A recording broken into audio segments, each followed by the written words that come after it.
ସିଏ କହିଲା 2 ପେନ୍ଥା କାହିଁକି 3 ପେନ୍ଥା ନେଇକି ଯାଅ। ସିଏ 3 ପେନ୍ଥା ଜାମୁକୋଳି ତଳକୁ ପକେଇଦେଲା। ଆଉ କୁମ୍ଭୀର ନେଇକି ତା ଭାରିଜା ପାଖକୁ ଗଲା। ଭାରିଜା ସେ ଜାମୁକୋଳି ଖାଇ କହିଲା ଭାରିଜା ଜାମୁକୋଳି ହଉଛି ବା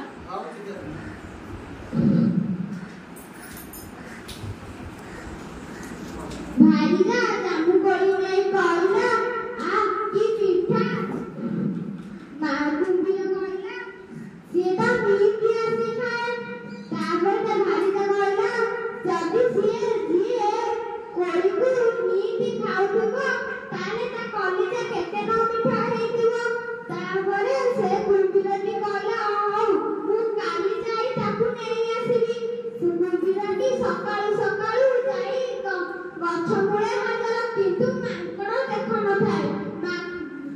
ଖରାବେଳ ହେଲା, ଦେଖିଲା ଆସିବୁ ହଠାତ୍ କିନା ମାଙ୍କଡ଼।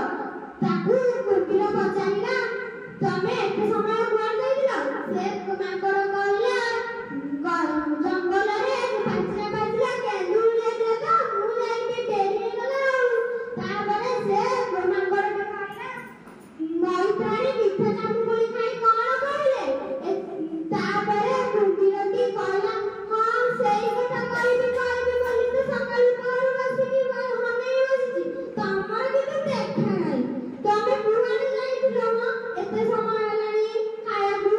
ତାପରେ ସିଏ କହିଲା ମତେ ତ ମଇତ୍ରାଣୀ ପାଖକୁ ଯିବି ଯେ, କିନ୍ତୁ ମତେ ତ ପହଁରି ଆସେନି।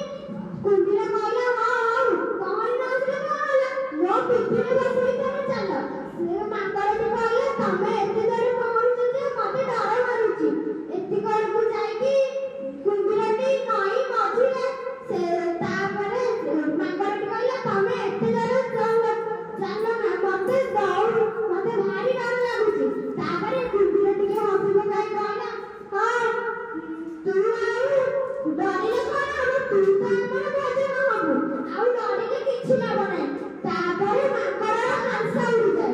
ସିଏ ଗୋଟେ ଉପାୟ ପାଞ୍ଚେ ଆଉ କହେ କୁମ୍ଭୀରକୁ ତମେ ଜଣେ ବୋକାଟା, ତମ ଦ୍ୱାରା କିଛି ହବନି।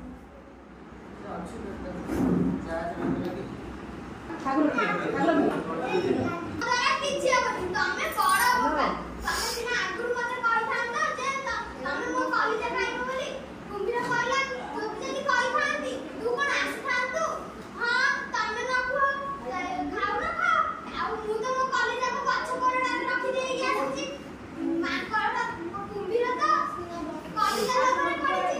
ସିଏ ଆଉ କିଛି ନ ବିଚାର କରି ପୁଣି ଗଲା ଗଛ ମୂଳକୁ। ଯେମିତି ଗଛ ମୂଳରେ ପହଞ୍ଚିଛି ମାଙ୍କଡ଼ଟି ଏକ ଶକ୍ତ ଡିଆଁ ମାରି ଯାଇ ଗଛ ଉପରେ ହାଜର।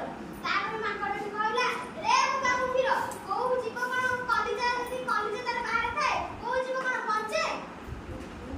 ମାଙ୍କଡ଼ ତ ଅନେଇକି ଅଛି ଆଉ ବୋକା ଭଳିଆ। Welcome to MC Music World. Bluetooth mode.